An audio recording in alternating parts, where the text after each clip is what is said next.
اهلا فيكم بحلقه جديده من تقفيلات.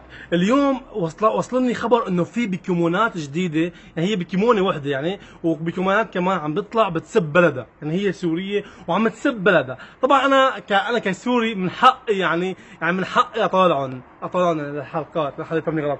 اول ما بلش الحلقه، هي الحلقه لا تشمل الاطفال الصغار، لانه هي الحلقه ذات 18 مع احترامي لكم، اذا كنت او ذات 16 معلش، اذا كنت تحت ال 18 يستر على اختك حبيبي، حط سماعات، ما ناقصني ابوك يسبني كرمال راسك، ماشي؟ لازم تعمل لايك واشتراك، ويلا نبلش مع بعضنا الحلقه، يلا.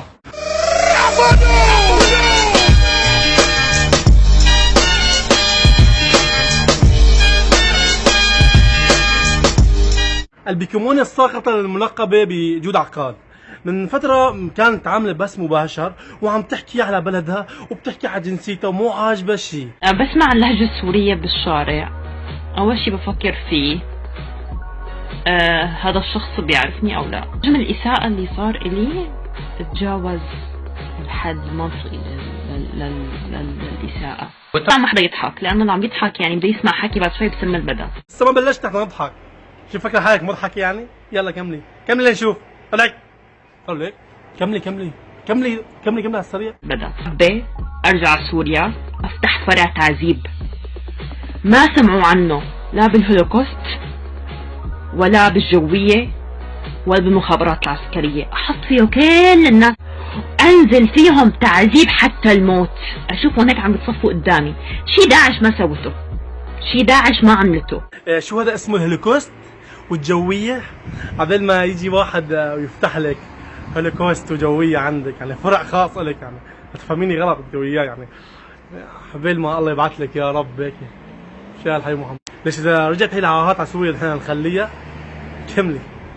اخته بتشتغل ببيت دعارة، وان شاء الله انت بتموت وابوك بيموت واخواتك بيشتغلوا ببيوت الدعارة، وانا بجي بتصدق عليهم وبساعدهم وطلعون منها.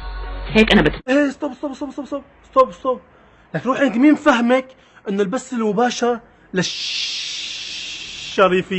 مين فهمك انت؟ مين يعني فين فهمك؟ شو هالحكي عم بطلع من تمك؟ يقطع عمرك، فهمنا بدك تعذبينا وما بعرف شو بدك تساوي لنا، وبدك تساوي لنا ما بعرف شو هالكلام عم بيطلع منك حماد.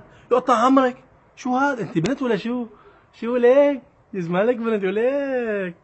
شو هاي اختصام وما بعرف شو؟ عيب الحكي، عيب احترمي اخونا، لانه انت مبين عليك انثى، والانثى بيطلع منها هيك كلام يا حماره. كملي. اسف على كلمه حماره، ظلمت الحمار، هلا الحمار ينقصوا مشاعره. كمل. يدخلوك على الجوية ويغتصبوك، يدخلوا جوا قيزك اناني بيبسي مكسوره، قولوا علي حاقدة، انا انسانة حاقدة. الحمد لله ما عندي كولا لا عندي اناني بيبسي، الحمد لله يا رب، الحمد لله يا رب، الحمد لله. ما عاد اشرب كولا، رفضت الكولا، انا رفضت البيبسي كلها. شو والحقد وصلنا عند الله. عندي انا بكرهكم كلكم، بتمنى لكم الموت، انا بحقد عليكم حقد اشي الله يعني الله وحده بيعرفه. بكرهكم كتير. لا يا بنت الحلال، ليش مين قالك انه نحن بنحبك؟ مين قالك انه نحن هاضمينك عنا؟ يعني مين قالك انه نحن رافعين راسنا فيكي؟ مين قالك انه نحن هيك عجبتنا عم تشطفين من وجهك؟ يعني مين قال لك هذا يا بنت الحلال؟ بكرهكم انا، واحلاقي تحبينا. استر اختك، كملي شوف جواتي بحقد عليكم كتير. ما بتهم الجنسية السورية، انا خرع على سوريا وعلى الجنسية السورية وعلى اللي بسوريا كلهم دون استثناء. انا اخر همي ايش عم بيصير بسوريا، مثل صرف. ايه ستوب، لهون وبس. ما بتهمك الجنسية السورية وخرايع على سوريا، خرايع على بتعرفي مين؟ ما راح اسب اهلك، مع احترامي ما راح ننزل مستواي لإلك. اول شغله يا شحاطه، لو مو مي سوريا كان صنتك عبت البس. صنتك بتعرفينها؟ صنتك بتعرفيها كيف تفهمي انت باللغه الحلبيه. كان سموكي موجود لعقال، كان سموكي ام صنان. يا جماعه بيت عقال بعرف اكابر، بس هي لمين طلعانه شريفه ما بعرف. يعني عم تسبي سوريا، لك والله العظيم لو مو سوريا يا شحاطه ما كان صرتي بني ادم. يعني روحي مسحي الاسمه منه ايش اسمه احسن لك. يعني عم تسب سوريا، يلعن شرفك. كملوا لك. في الشارع كنتوا مثل جرذان الأقبية، ما كان حدا يطلع صوته. كنت لما أنا أجي أبهدل واحد عم بيتحرش ألاقي الرجال كلهم تلفتوا، كيف صوتك طالع؟ تعب مقزز مقرف مغقيت بيجي اي واحد بيرفع شحاط عليكم بتبلشوا تسجدوا له. لك بنتي رح لك كلمتين، بتعرفي بالنهاية لو موش سوريا وخير سوريا وشو بدك ومية سوريا كان ريحة اسنانك معبية الدنيا. هاي شغلة تانية، أول مرة شلت الحجاب، ثاني مرة حكيتي هذيك الشغلة، وهلا عم تسبي سوريا. بكره رح نشوفك مع هذا ممثل افلام اباحية. يلا يا رفعت راسنا، إذا عم تفتخري بسوريا يا بنت الشحاطة تحكي إنك سورية، ماشي؟ لأن الشعب السوري ما بيشرفوا وحدة بكيمونة مثلك، يا بكيمونة الشعب العربي أنت. ما رح أبزق عشان متابعيني احترام، بس رح أبزق هيك. على سوريا، خار على سوريا، روح خريها، روحوا اطلعوا اشتكوا، روحوا اعملوا اللي بدكم اياه، خروها اعلى ما بخيركم اركبوا، اسمي مثل ما هو موجود على الجواز، روحوا اشتكوا عليه، امزة بالسويد وامزة بامريكا، ارفعوا علي قضيتين، وبدكم ارفعوا، خار عليكم، مالي سائلة، خار على كل. ضح عرضك حاج تخري، عبيت لنا الحلقة كلها خرا. يقطع عمرك حاج ايش بك حماد؟ هيك قلت لك صحن خرا من الصبح وطلعنا على البث. شبك فلتي مثل البغلة. يقطع عمرك اول شيء مثل ما قلت لك خلاص ما راح انزل مستواي. ما هو عم تغرق على بلدك يا بنت الحلال. انا اول مره بشوف بكمونه بتسب بلدها. لك قديش ما كان واحد ما بسب بلده، بلدك عم بتسبيها. لو انت كنت شريفه ما بتسبي بلدك، عيب.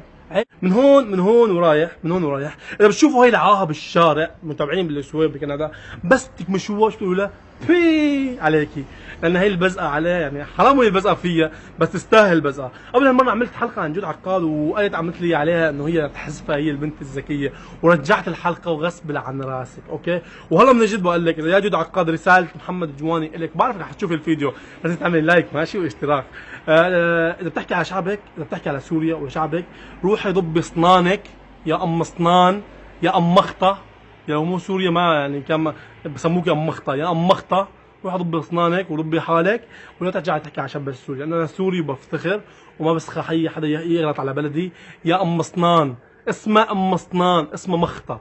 بتروحوا عندها على الصفحه بتعلقوا لها ام اسنان يا مخطه. هي من محمد الجوان. لهون بيكون وصلنا لنهايه الحلقه. بدي منكم كلياتكم تعملوا لايك وسبسكرايب، وبدي اشكركم على الدعم الحلو، لانه عن جد والله العظيم عم بشوف دعمكم على الحلقات شيء رواق. وهي الحلقة كانت زاد 18، أنا آسف، بس هي الحلقة كانت تقفيلات، وموضوع تقفيلات هو موضوع تقفيل بشكل عام، واللي انزعج على جود عقاد ضرب يسد ما يرد أنت وجود عقاد، لأنه هي الشحاطة اسمها جود عقاد عم تنزع اسم سوريا، عم تسب سوريا. شوف إذا أنت سوري لازم ما تنزعج عليها، لازم تبزق عليها، ويا ريت نحترم بعضنا بالتعليقات، لا تسبسبوا كثير لأنه في بنات عم بتتابع، في أمهات، مع احترامنا للكل. حطوا اللايك والاشتراك، وقربنا ندخل ال100,000 سبسكرايب جيش جواني.